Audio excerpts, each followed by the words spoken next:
வணக்கம் அன்புறவுகளே, நான் உங்கள் மனை கலையுருவி. ஆக்சுவலி இப்போது சோஷியல் மீடியாவே பற்றிக்கிட்டு எரியிற விஷயம்னா, விஜய் சிஎம் ஆனதை கூட மூடி வைக்கிற அளவுக்கு ஜெயம் ரவி அவர்களோட அவங்க குடும்ப விவகாரம் அவ்வளோ பேசுபொருளாக மாறி இருக்குது. இது பர்சனல் மேட்டரை எப்போவுமே பேசக்கூடாதுன்னு தான் நான் நினைக்கிறேன். ஆனாலும் ஒரு சூழ்நிலையில் நாமளும் அதை பேசுகிறோம். அது என்ன அப்படின்னு பார்த்தீங்கன்னா, இப்போ அவர் விட்டுட்டு வந்தது, அவங்க டிவோர்ஸ் கேட்குறது, இதெல்லாம் அவங்களோட குடும்ப பிரச்சனைங்க. எப்படி விஜய், சங்கீதா விஷயத்தில் நம்ம சொன்னோமோ அதே மாதிரி தான் ரவி, ஆர்த்தி விஷயத்துலையும் நான் சொல்கிறேன். அதெல்லாம் அவங்க குடும்ப பிரச்சனை. ஏன் இதை இவ்வளோ பேசு பொருளாக்கி விஜய் சிஎம் ஆனதையே மூடி வைக்கிற அளவுக்கு ஒரு இஷ்யூ வந்திருக்குன்னா, அந்த கெனிஷா, இந்த பிரச்சனைக்கு காரணம்னு சொல்லப்படுற கெனிஷா ஜெயம் ரவியோட வாழ்க்கையை விட்டு போகிறேன்னு சொல்லிட்டாங்க.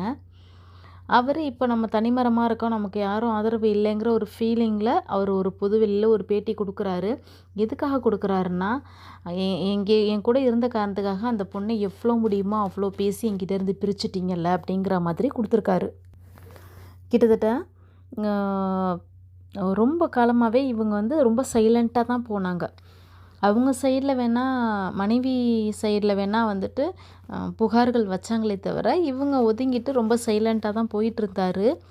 ஒரு கட்டத்துக்கு மேலே அந்த பொண்ணு மேலே சைபர் புல்லிங் அந்த விஷயத்துக்கு அப்புறம் தான், அந்த பொண்ணை எல்லாரும் கண்டபடி திட்ட ஆரம்பித்ததுக்கு அப்புறம் தான் அந்த கெனிஷா அவரோட லைஃப்லேருந்து மூவ் ஆன் பண்ணுறாங்க.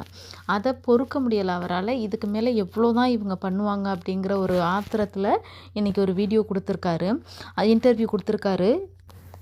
அது அவங்களோட முடிக்க வேண்டிய விஷயத்த பல பேர் விவாதித்து, பல பேர் அந்த பொண்ணை திட்டி இழிவாக பேசி ஒருத்தரோட மன உளைச்சலுக்கு ஆளாகி அவர் இன்றைக்கி என் மன உளைச்சலில் படமே இனிமேல் நடிக்க போகிறதில்ல அப்படின்னு சொல்லியிருக்காரு.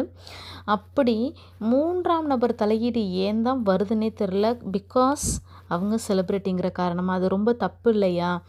அதே மாதிரி இவங்களை பற்றி அவங்க பேசுகிறது, அவங்கள பற்றி இவங்க பேசுகிறதுன்னு அப்படியே சோஷியல் மீடியா சொல்கிற மாதிரி அப்படியே பற்றிக்கிட்டு எரியுது. இதெல்லாம் என்றைக்கு தான் தனி மனிதர்களோட வாழ்க்கையில் மூக்கு நுழைக்கிறதே எல்லோரும் நிறுத்த போகிறாங்கன்னு தெரில. செலிப்ரிட்டிங்கிறத தாண்டி அவங்களும் மனுஷங்க. அவரும் பேசியிருப்பார், நாங்களாம் முதல்ல மனுஷங்க அப்படின்னு. நம்ம தனிநபர் வாழ்க்கையில் குறுக்கீடு செஞ்சால் எவ்வளோ நமக்கு கோபம் வரும். அந்த கோபத்தை தான் இன்றைக்கி ரவி அவர்கள் வெளிப்படுத்தியிருக்காருன்னு நான் சொல்கிறேன். திரும்பவும் ஒரு முறை பதிவு செஞ்சுக்கிறேன். அதெல்லாம் அவங்களோட பர்சனல். அவங்க என்ன முடிவெடுத்தாலும் அவங்களோட. ஏன் இவ்வளோ எல்லோரும் கொதிக்கிறாங்கன்னு தெரில. கண்டிப்பாக இதுக்கு ஒரு நல்ல முடிவு எட்டப்படும்னு நம்புவோம்.